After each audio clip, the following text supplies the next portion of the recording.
Jom kita buat test kucing mana yang paling baik dengan baby nombor 9. Cantik ke nak pegang? Miau. Adik cantik ke? First, pinches tuti puja. Abang Cha baik ke? Abang Cha bagi adik pegang kan? Adik jangan makan dengan Abang Cha. Bulu dia tak sedap.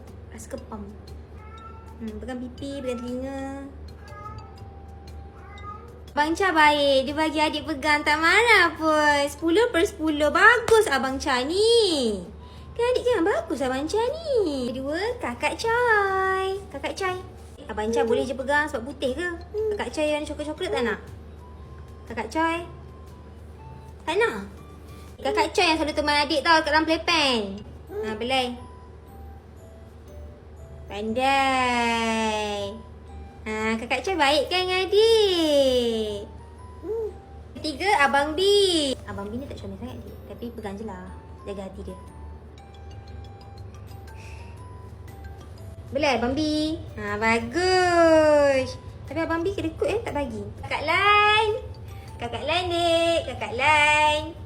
Kakak Lan. Cepat belai. Belai Kakak Lan.